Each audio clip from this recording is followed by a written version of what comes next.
Happy Thursday morning, Bama fans. It is game week at last. We've been talking about it all off season, what we were going to do when we finally got to the season, and now it's time to figure that out. And we think we have a nice little plan today for Bammers. We're going to kind of feel out the room a little bit and see how you guys are feeling heading into this season opener against Miami.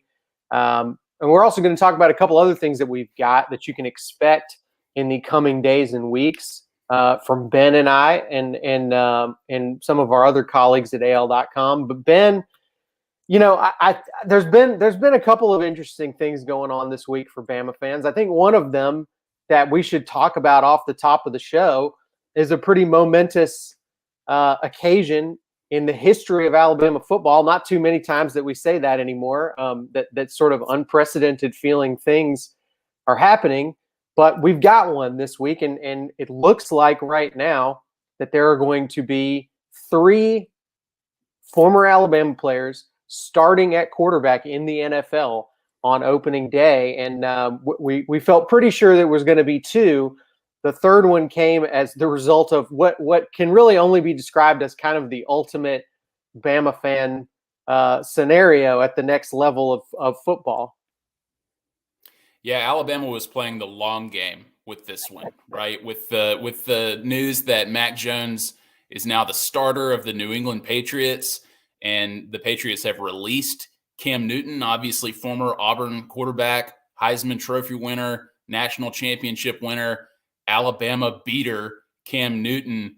More than 10 years ago, if you can believe it, 11 years ago, it'll mark this November, that Cam Newton came in and beat Alabama in an amazing comeback in Bryant-Denny Stadium, something that still sits in the pits of Alabama fans' stomachs. But revenge is sweet, Matt. And Mac Jones, everybody knew Mac Jones would be a first-round draft pick. Everybody knew Mac Jones. Well, we knew when. When did we know? When he was recruited. And everybody knew that Mac Jones would win a national championship in an undefeated season and be the most efficient quarterback in college football history. They knew that Bill Belichick saw this years ago when Nick Saban probably told him back when he recruited him, and that we knew that Bill Belichick would release a fairly recent former NFL MVP in favor of a 22-year-old rookie quarterback out of Alabama to be his starting quarterback, to be the next Tom Brady in the future of the NFL. So, just standard run-of-the-mill stuff. But seriously, though, pretty crazy that this is the way that it worked out. I think that a lot of things have sort of worked out for Mac, but I also think he, in many ways, this has kind of been the narrative of his last couple of years in his football career, is achieving something probably a lot faster and more impressively than anybody could possibly have expected him to. And there's been a lot of great photos of him from his time at Alabama and even when he was a recruit in camp floating around. And you look at this guy that I commented to you and some of our friends, in his older pictures, he looks like Captain America before he got the super soldier serum. He just defies a lot of expectations about what we have of professional football players. But you watch him play so far in these preseason games, and it really, there's usually a pretty big adjustment period for a quarterback, especially going from college to the NFL. And Mac just looks so comfortable. He reminds me of what we saw down the stretch for him last season. He is just a guy who's mentally gets this game on a level that most even very, very good players do not seem to. And to continue that parallel, Matt, I guess you're saying that the shirtless Tennessee game locker room pick is after the super serum, right? After he took the super serum. It's in a version of the story where Captain America got that way by eating special chocolate chip cookies, which we know that was a Mac's secret to staying healthy. Who's laughing now? The cookies worked. It worked. Whatever he did. He's the starting quarterback of the New England Patriots heading into this season. It's unbelievable. And look, not just to focus on Mac, because you mentioned that there are 3 former Alabama quarterbacks who are now starting quarterbacks in the NFL. And I think even though Alabama loved all 3 of these players, supported them as best they could while they were in Tuscaloosa, I don't think many Alabama fans could have foreseen all 3 of them being starters in the NFL at some point, especially at the same time, going into the same season this early in their careers. I think most people probably thought that would be true for Tua while he was just dominating in 2018 and 2019, and he was obviously going to be an early first-round pick. But with Jalen Hurts and Mac Jones, I can certainly admit that it's not something that I saw while they were at Alabama until obviously they became as productive as they were.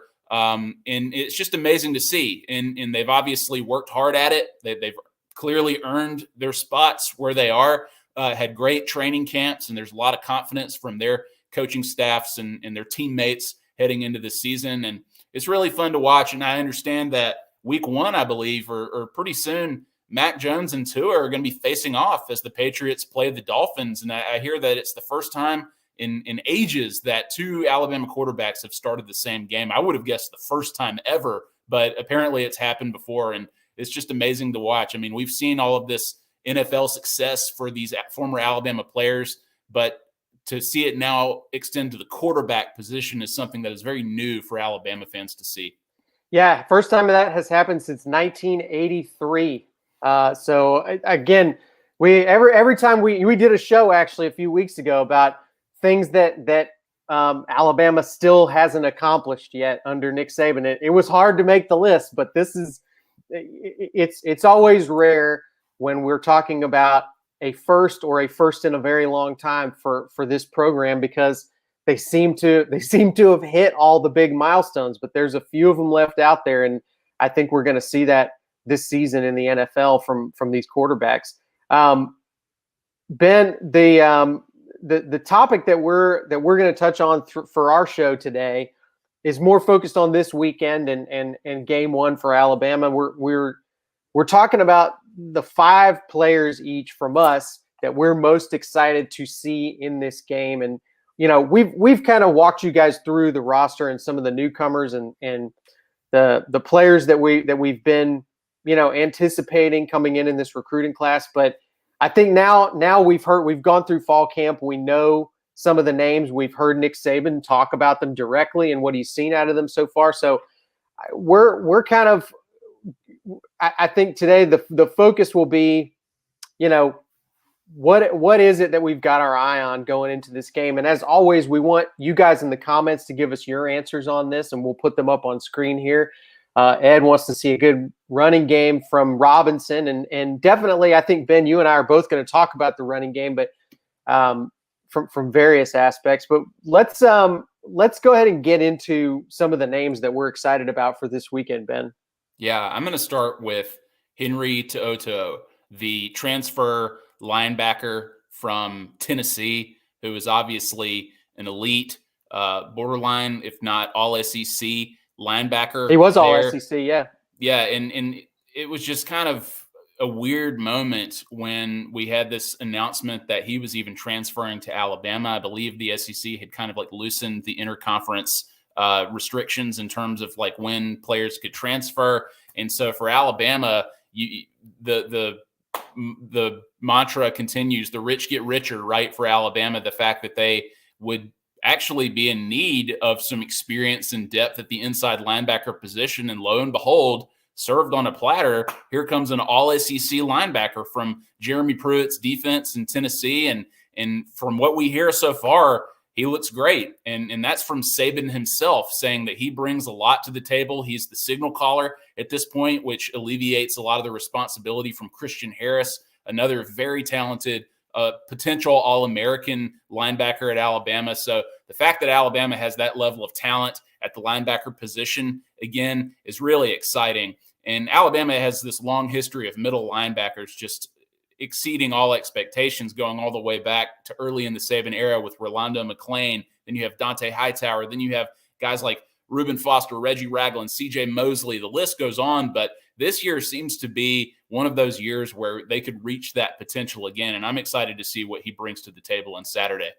Yeah, really, honestly, interesting to see when the depth chart came out this week that To'oTo'o was at the top for one of the inside spots at the Mike spot. And, I think it's somewhat, I guess, novel just because we're still getting used to this whole idea of how common transfers are. Saban has certainly had transfers come into the program before, if only from JUCO, and play very quickly. But I think it's really interesting to see this situation where this was a guy who literally was one of the best players, if not the best player, on a rival program last year. Alabama played against this guy, and now he is starting for Alabama at a key position on the field. I guess that surprised me just because of the novelty aspect of it. But the guy is clearly a very good player, and I think this was a spot where there was some departing experience, and Saban obviously values somebody who has leadership, understanding of how defenses work. The mental aspect of playing middle linebacker is incredibly important. And I think even though there's a lot of super talented guys at that spot, at every spot at Alabama, I would imagine that's probably why To'oTo'o has found himself starting at this spot, is because Nick Saban wants somebody that he can trust and feels confident in his ability to kind of see the field and diagnose what's going on. And they're going to be, right out of the gate, it'll be a pretty interesting challenge for him because they're playing an offense that's bringing back a lot of experienced talent. Yeah, and their middle linebackers are tasked with really keying in on mobile quarterbacks. And I know that Miami's quarterback is coming off of ACL surgery, and so maybe he won't be as mobile as he used to be. Maybe he'll be even more mobile. Who knows? But Henry To'oTo'o and Christian Harris, they're going to potentially have their hands full, but it's good to know that Alabama's going to have some experience at that position to potentially get it done. And Matt, I just want to say quickly, like with these picks, and the reason I start with him is because I'm always interested in seeing what's brand new for Alabama for a new season, right? Like there are going to be guys on my list that we have seen to a degree. I'm excited to see Christian Harris play. I'm excited to see Brian Robinson play. But, I mean, we've never seen some of these guys with an Alabama jersey on. We've never seen them get significant playing time, play meaningful snaps for the team. And we're going to see that on Saturday. And that, I think, just adds another level of thrill for Alabama fans with the season openers. For sure. And my first pick on my list really fits into that category. This is a guy that we've all known his name for a few years now. Saw him a little bit on the field last year, but not very much, and certainly not in competitive situations. So I'm putting Bryce Young out there first for me. And to me, this is the most important. I mean, look, there are a lot of great players on this team, but this has been the engine that drives Alabama football for close to a decade now at this point. I mean, Nick Saban really started sort of changing the way his teams were built going on almost a decade ago. Going back to that sort of 2013, 2014 transition, I guess, was when it really started to matter who the quarterback was and having some dynamic athletic ability there. I think just because Alabama's been able to string together a series of incredibly talented and impressive quarterbacks, I think it does give some people this impression that it doesn't matter who the quarterback is, the train's going to keep rolling. But I just don't think that's the case. And if anything, what we were talking about earlier, Mac Jones winning a starting job as a rookie in the NFL is proof that these are not system quarterbacks. Alabama has had some tremendous talent at this spot, and that's a big part of why they've won as much as they have. So Bryce Young has big shoes to step into. He's going to need to put the team on his back at times. He's going to need to step up and make huge plays without ever having done it at this level before. We know that's going to happen this season. Even last year, Alabama found themselves in some tough spots. And Mac Jones had to make things happen to get them out of that and to win those games. So Bryce Young, we just don't know how he's going to look until he's in that type of situation. I think first starts in these type of games, in these neutral site games, we have seen sometimes in the past, it can be a little bit rocky. It can be a little ugly in these games, at least early on. So I'm halfway expecting Bryce Young to come out looking a little bit sloppy and slow at first, and it'll be interesting to see kind of if that happens, how does he react to that? If he throws this first pick in this game, how does he react? How does he come back on the field after that? So there's just a lot that I feel like I don't know about this guy. As much as I've seen press conferences and heard Saban talk about him, I don't feel like I'm going to really know Bryce Young until I watch him play a whole game. Yeah, I get the impression though that Saban is confident in Bryce Young, just the way the way he's talked about him, the way there has not been any advertisement of any sort of quarterback controversy or competition at the position. That speaks volumes to me, but it only matters what you do on the field and how you play in games and how you execute against good competition like Miami potentially this weekend. But look, I mean, the last couple in this same situation have gone relatively smoothly. So if you look at Tua in 2018 against Louisville to open the season, he came out and absolutely dominated. If you look at Mac Jones against, who did Alabama open up against? Missouri on the road last year, I think. Played pretty well overall in that game. Pretty well. Not like he didn't throw for 460 yards. And he had started some games before, which I think gave him a little bit of an advantage. That's true. But so, there's rocky history and there's more careful, conservative history. If you go back to like Agiye McCarron or Blake Sims, even when they're first-time starters and they get out there and they play it relatively safe. But you have both examples. You have both sides of the spectrum. So here's hoping it goes well. Here's hoping he gets out there and stays healthy. I'll tell you what, Matt, A-Day is not necessarily what you would call, quote-unquote, meaningful snaps in the way that we mean when it comes to playing competition that isn't your own team. But I think Bryce Young probably let people exhale a little bit on A-Day. They got their first real look at him as the guy, and to see the speed of his release, to see his pocket presence, to see his quickness. I don't think we saw all that he could do on A-Day, but I think that we saw somebody who is extremely talented and capable. So I'm confident in Bryce Young based on what I've seen, and that's very limited. But to hear Nick Saban, who has seen him up close and personal every day and has been coaching him, the way that he talks about him suggests that Bryce Young might be the real deal. Quick question before we move on to your next pick, Ben. In here, somebody, Adam Garcia asked, is Kamar Wheaton going to play this year? Wasn't on the depth chart. I think when you're talking about running backs, Adam, important to note is in most years, but certainly this year, it is a stacked deck, and they don't put everybody's name on that depth chart. It's really more of a 3 deep that they give us. And right now, there's just so much talent there at that spot. I mean, you've got Brian Robinson as the clear number 1. I believe that there is sort of a 3-headed monster listed behind that with Jase McClellan and Roydell Williams and Trey Sanders. And we'll talk about some of these guys in a minute here, but is it impossible that he gets on the field this year? For sure not. I think he could get out there. I think there's going to be opportunities for him, and it might even be special teams at some point.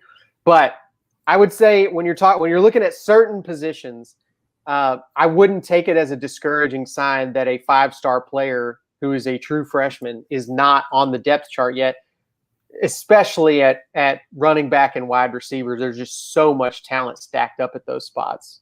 Yeah, and just to be clear, Saban specifically dropped Kamar Wheaton's name when someone asked him about who might be an option for returning kicks in 2021, and that's kickoff returns.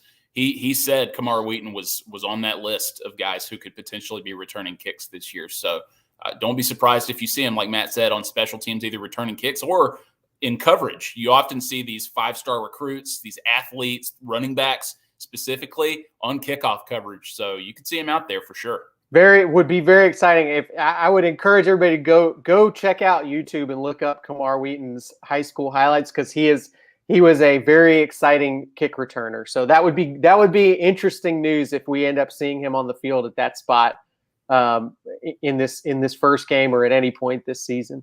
Okay, Ben, what's the next guy you want to talk about?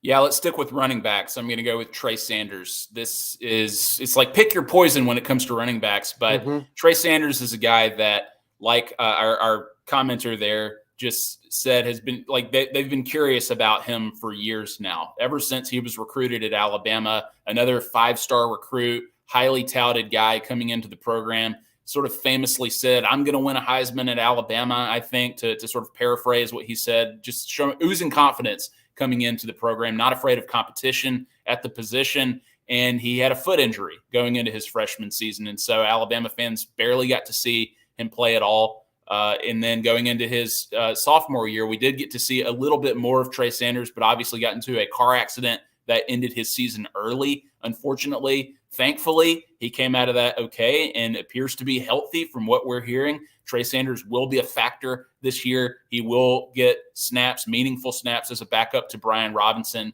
And again, from what I'm hearing, Trey Sanders is every bit as talented as Alabama fans thought going into his freshman season. So I'm looking forward to just seeing what this guy can do when they actually give him the ball, when he's finally able to get on the field healthy. So thankfully he's healthy this year, and we'll see what he can do.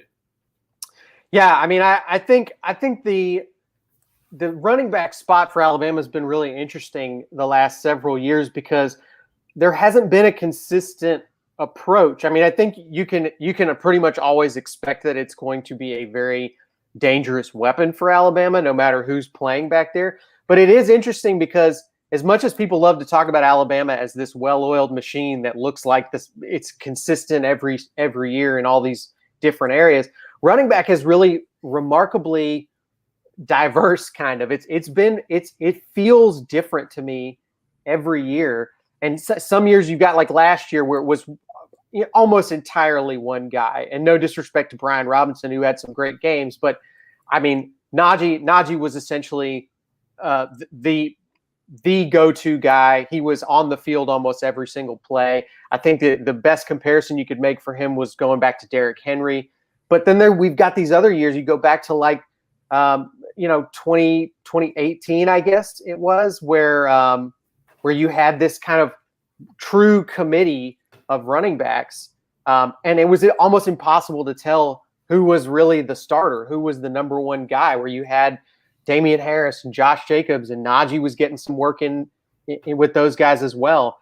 So the question, I think, will be, what dynamic establishes itself with this running back group this year? Is it Brian Robinson going to be that sort of workhorse that he's out there the vast majority of the time? He's kind of doing it all. He's getting 30 carries in a game. Or is it going to be more of this committee approach? And I do think it's interesting that depth chart that we saw kind of lists the guys behind Robinson as co-second string.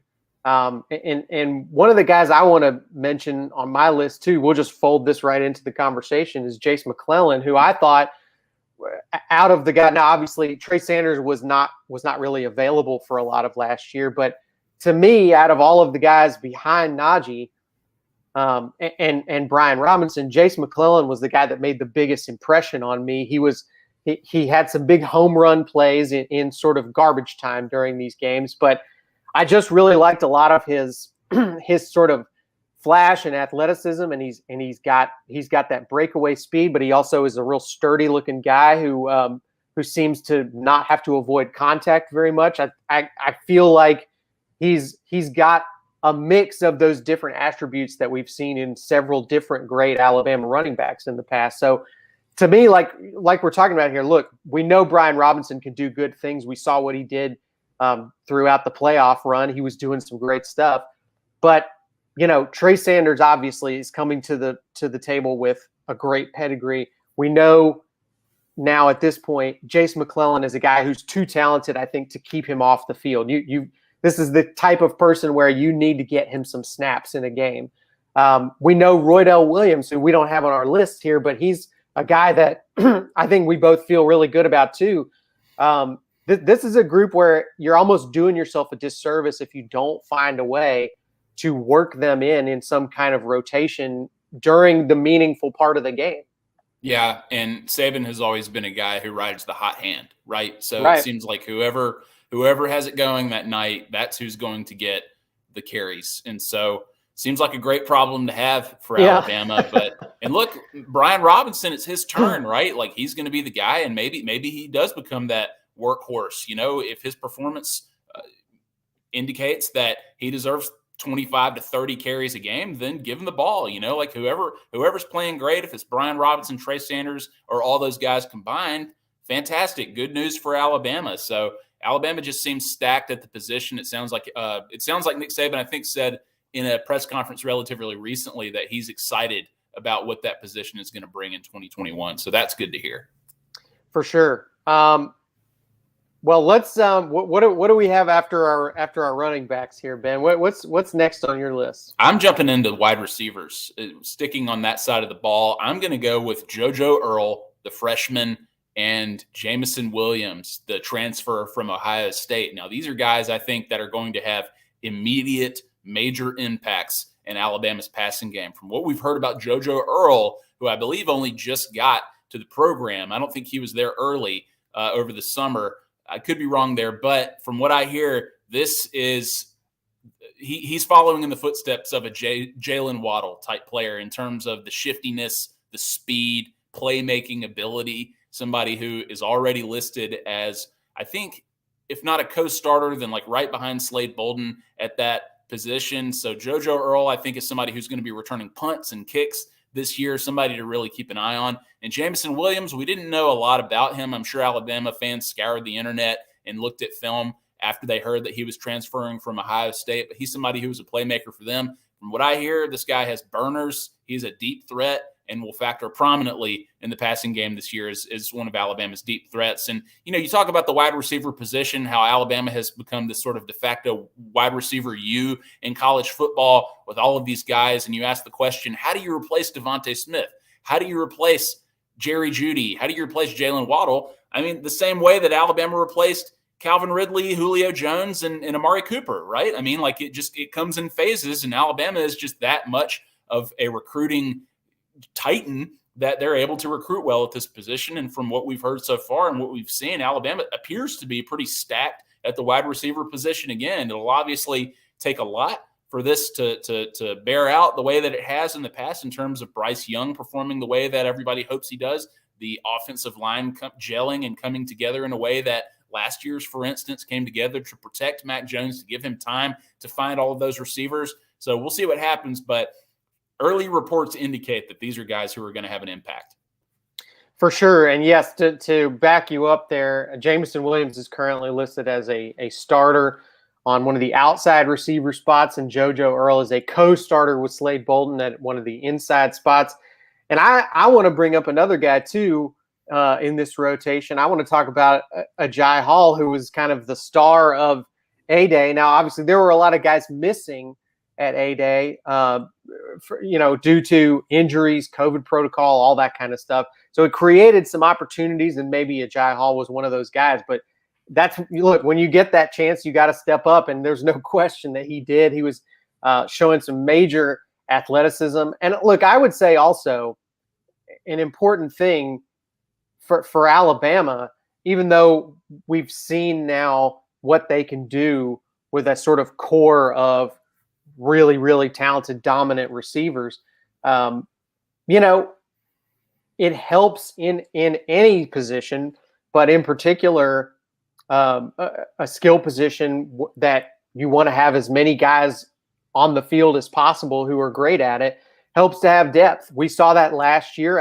I think when Alabama lost Jalen Waddle against Tennessee, there were certainly a lot of people who said, well, maybe that might be it for them. They might not be able to make a championship run at this point going forward. But not only did they have great players at the top, they had great depth behind them, and there were other guys that stepped up and were able to make plays in his spot. So I think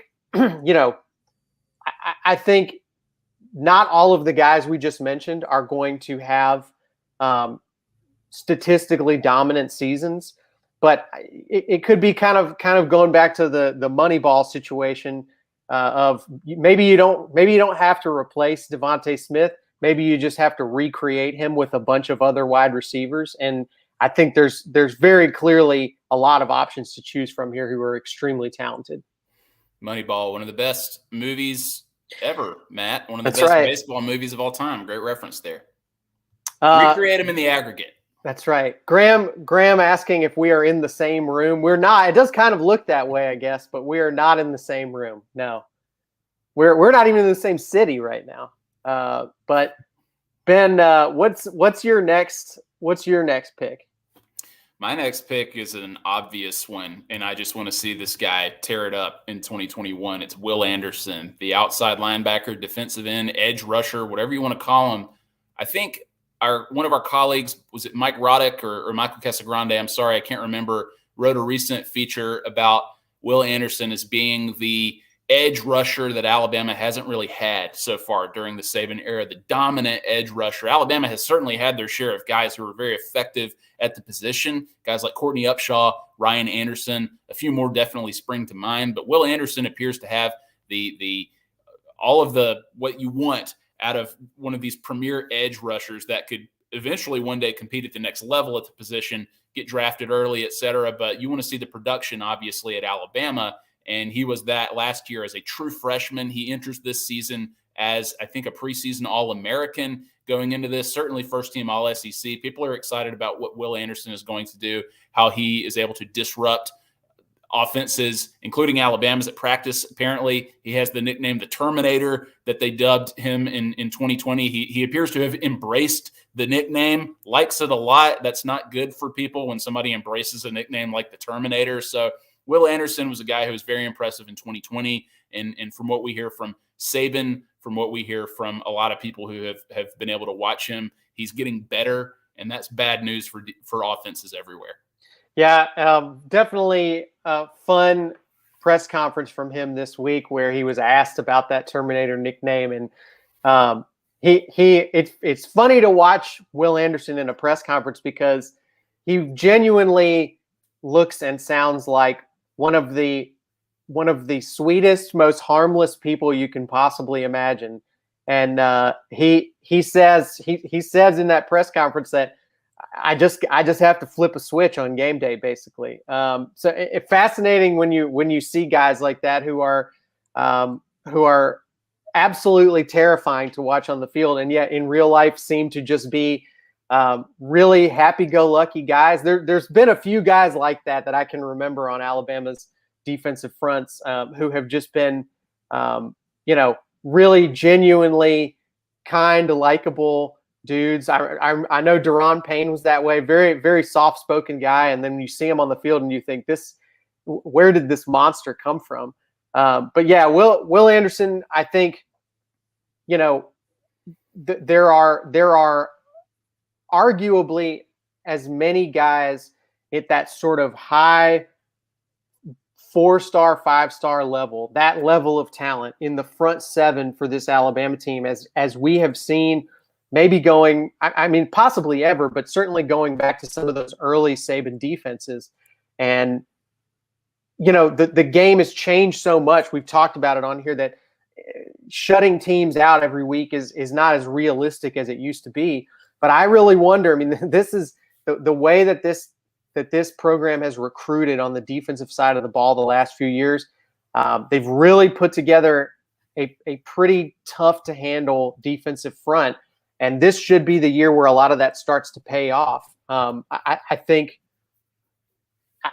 that this is a team that's going to have a lot of defensive support as they try to get this new offense kind of up and running. And that's really good timing as a program for Alabama.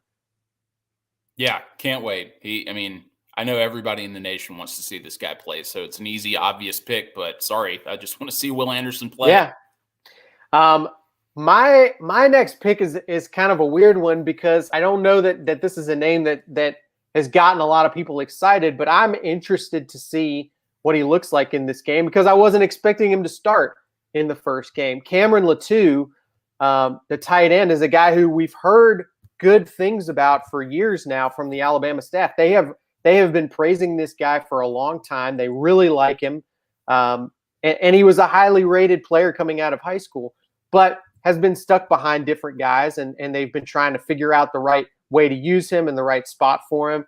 But now we found this situation where Alabama had, an all SEC level tight end last year who was coming back this year, who at this point doesn't look like he's going to be the starter, may not even play in the opener, and it's off-field related stuff. Saban is not getting into specifics about it, but makes it clear that, right now, he doesn't think that Ben, my brain is blanking here. Jaleel Billingsley? Yeah, thank you. Sorry. Jaleel Billingsley. Saban says he feels he doesn't think that Billingsley is in the right state of mind to contribute to the team right now, and he wants to see more out of him. He needs to see something progress before he's willing to put him back out there. So Cameron Latu has an opportunity here to step up. He's listed as the starting tight end right now, and we will very likely see a good bit of him against Miami this weekend.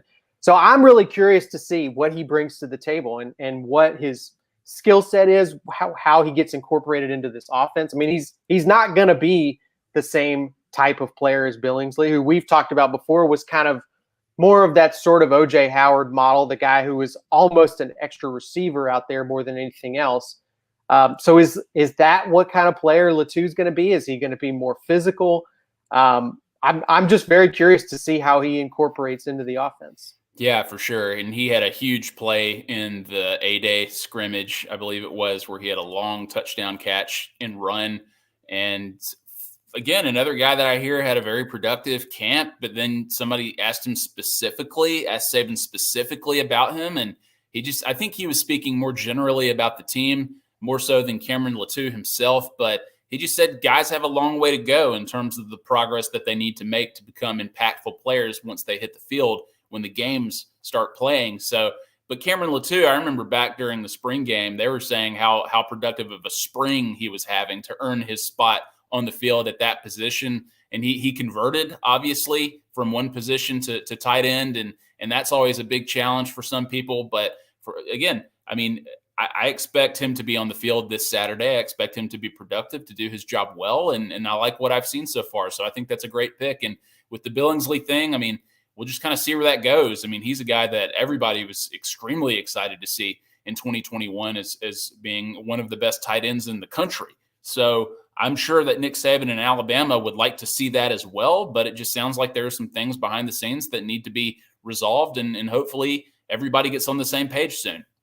Yeah, and just to clarify for Scott, who was asking here, Billingsley is actually on the depth chart that was released this week. He's listed as the number 2 at tight end, along with Major Tennyson. So Latu is the number 1 guy. It's not like Billingsley is not on the depth chart at all, but Saban has been asked about it multiple times in press conferences and basically says he's not doing the things we need him to do to be a responsible member of this team. So we're not going to play him until he does. So we'll see how that one resolves. It'll be an interesting situation. Ben, I think we're down to our last names. Yeah, and you've got one here that actually I was surprised by, but several people have mentioned it in the comments already today. I want to see James Burnett punt the ball. You hear this. We've got this Australian kid who may or may not be practicing with the rugby team, as Saban joked recently, but is apparently capable of rugby-style kicking, which Alabama has never had, at least during the Saban era, with the talented punters that they've had, particularly J.K. Scott, whom we hope finds a new NFL home very soon. We're big fans of J.K. Scott on this show for sure, but Alabama obviously set a new standard when it came to J.K. Scott at the punter position, and James Burnham is going to be the next guy up to see if he can meet that. And so I want to see if this guy can boom it, because Alabama has not had much consistency in terms of flipping the field the way that J.K. Scott did. And look, he was a perhaps once-in-a-generation punter talent that Alabama had for 4 straight years. What a luxury to have had that guy. But, I love watching punters. I love to see the way they can affect a game. And Alabama has been able to do that, and hopefully they're able to do with James Burnham. I know there are a couple of guys who have been competing at the position, and Saban likes competition at these positions, and they've picked James Burnham as the guy, or at least named him the starter according to the depth chart. This guy's 6'6", apparently, so maybe he did play some rugby, Matt. Who knows? Maybe he's ready to just boom the crap out of the ball, and so hopefully that's what we see on Saturday, the first time he punts. But, it was funny, Matt, I can't remember what the exact stat was, but I say that Alabama hasn't had a lot of consistently, or at least as much punting the ball. Didn't they only punt the ball like 7 times in 2020? I was just looking for the stat right now, and I can't find it, but it was an absolutely absurdly small number of punts that Alabama had last year.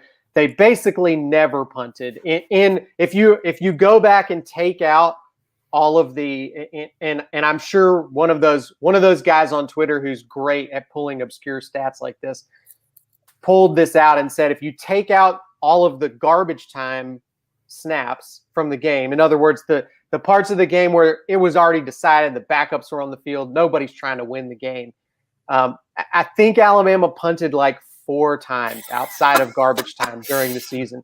So it hasn't been a pressing concern for them the last few years. Sure. But certainly a good weapon to have when you have a new offense that might be taking some time to find their feet. Jerry Black also points out, by the way, new long snapper is a pretty important component.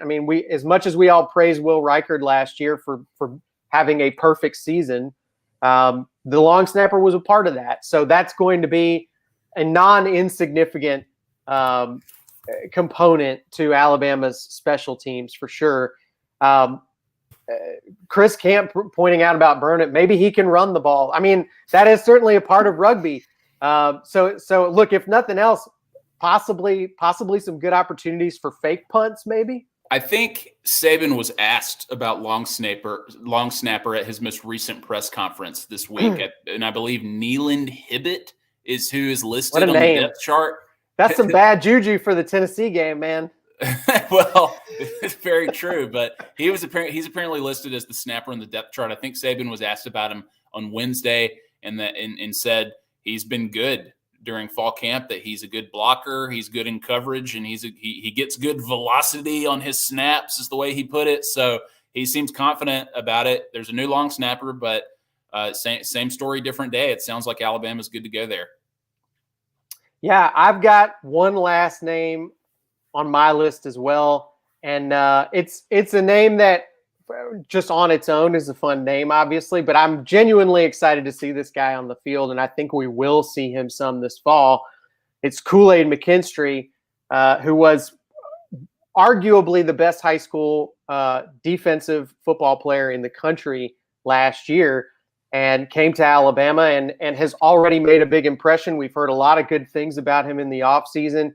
And I think this is a secondary that has a lot of experienced guys, but we know the way that college football is changing. We know that offenses are becoming much more pass heavy. They're being much more built around downfield threats. And that means you need a talented and wide and deep secondary. You need a lot of guys that you can get out there on the field from game to game. And I think McKinstry so far sounds like a guy that could genuinely become a part of that rotation, even with as many other talented, experienced guys that have been a part of this secondary for the last couple of years. I think that defense from 2020 was unfairly underrated. I think they were, especially down the stretch, they played fantastic football, particularly in the secondary. And I think McKinstry, I'm interested to see him start to work his way into that rotation and bring something to the table. But again, just like what we talked about with some of these other players, McKinstry's a guy who's incredibly athletic. It can do just about anything. So I wonder if we see him making big plays on special teams at some point as well. Yeah, a guy everybody's excited to see for sure. Based on his name alone, and obviously his business deal now with Kool-Aid. An Official endorsement deal with Hey, Kool-Aid. hey, Yeah. man, go get it. Go out and get it. Bama Blitz. I would say the reason he's not starting, again, like I was talking about, this is a secondary that's already got a lot of entrenched starters. I mean, there's a lot of guys who got a ton of playing time as young players last year and really came through. But does that mean McKinstry can't ultimately end up getting more snaps than one of those guys? I think he certainly can if he takes advantage of his opportunities. If he gets on the field on Saturday, that's going to be a really good sign. Like, no matter what the circumstance of the game is, I think he'll get in on competitive snaps, whether that's on defense or on special teams. But I have every expectation that he's going to play this year and play, meaningful snaps. So, but you're right. I mean, when you have guys like Josh Jobe and Jalen Armour-Davis and DeMarco Helms and Jordan Battle and Brian Branch and Malachi Moore, I mean, those guys are all guys who contributed last year. Daniel Wright and will be back this year. So it's a competitive defensive backfield. It's going to be hard to get playing time when you've got experienced guys, and experience goes such a long way, but so does talent. And Kool-Aid McKinstry might have enough talent to break through and play this year, and I expect that he will. Ben, that brings me to our last topic today that I want to talk about, and it's playing out in the comments a little bit. So I appreciate Bill Walt for allowing me to illustrate the last point we wanted to talk about.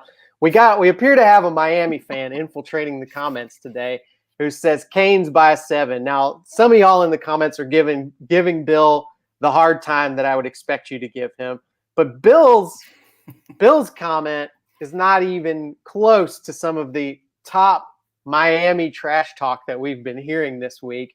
I would say the Miami fan base is very fired up about this game. I would say that they are feeling confident and cocky, and they want us to know that they're coming. They think that they've got something for Bama, and there's one guy in particular that made a big splash this week, Ben, and I want to try to pull this up really quickly if I can. Did Bill write this diss track?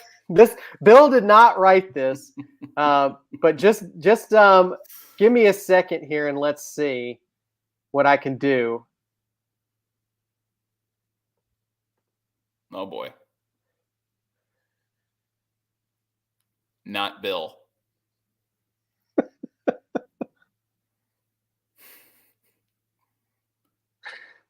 Amazing.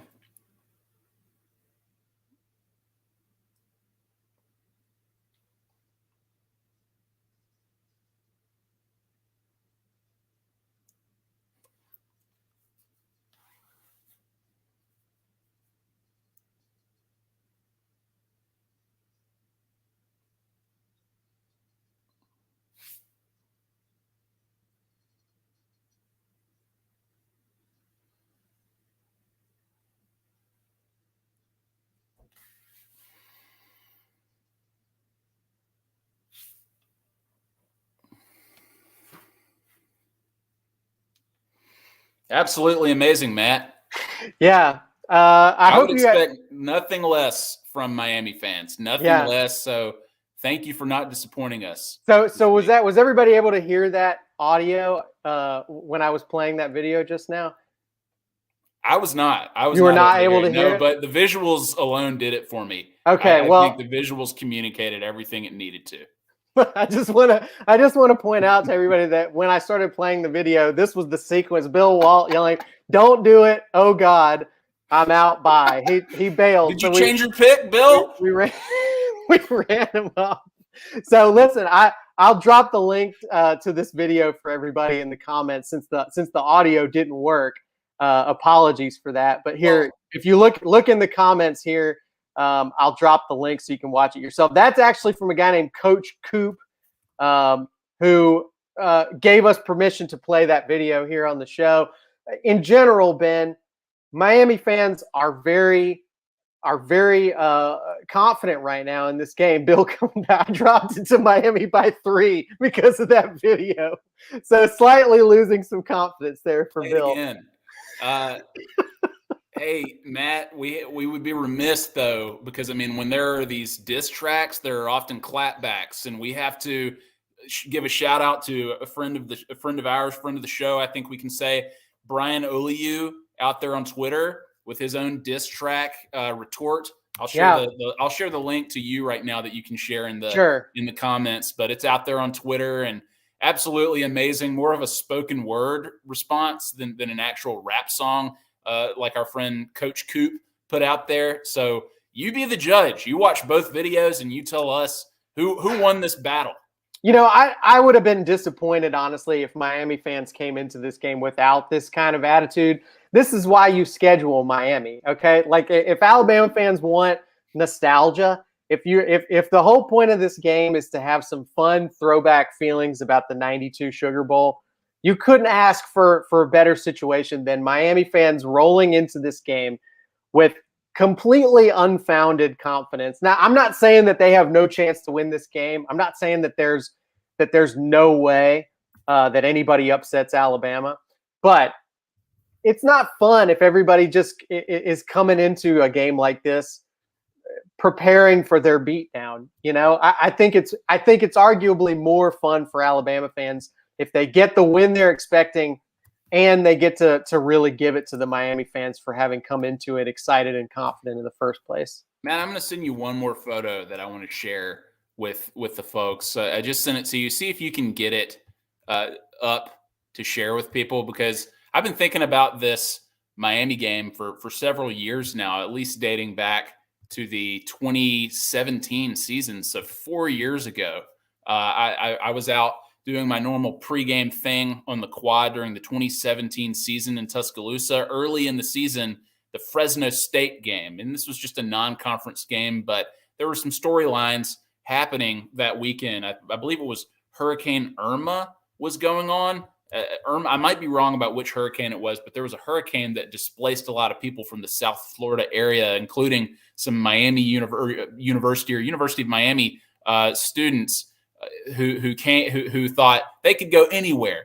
And where else would they rather be? They would rather go to see Alabama, an Alabama game. They went to the Fresno State game because that's the game that was happening that weekend. I bumped into them. They were wearing Miami paraphernalia, but they had covered it up with some Alabama stuff. And they were just out there to have a good time. They said they had fun in Tuscaloosa the Friday night before. Alabama showed them a good time. And they mentioned specifically Alabama just scheduled Miami, right, in 2021. It felt like a long way off, but they were already talking trash. There are the guys right there throwing up the U signs right there. Big Miami fans who got displaced. Hopefully they made it safely back 4 years ago once that hurricane passed. And, so they were already trash talking 4 years ago upon the news that Miami was playing.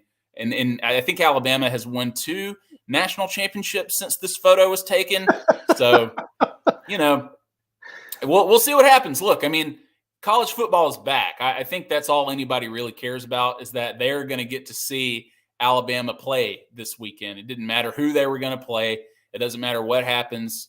People are in their happy place when college football is back, and that's happening. And honestly, there's a loaded slate this weekend too, and Alabama is just one of the many awesome games that people are going to get to watch. So I'm just really happy for Alabama fans who have endured another trying year. And obviously for folks on the Gulf Coast and people in Louisiana and elsewhere who have been affected by the hurricanes, where we're thinking about those folks too. And I think that the arrival and return of college football is going to do a lot to lift the spirits and morale of people as we move into the fall. For sure. And if you're in Tuscaloosa, the folks from Tulane are actually using Alabama's facilities at the moment while they're displaced from New Orleans. So be nice to a Tulane fan if you see one around. I would also say if you're in Atlanta on Saturday, if you happen, I will be there for work. If you happen to see me, say, hey, Ben, we've got a couple of things worth noting for our viewers here.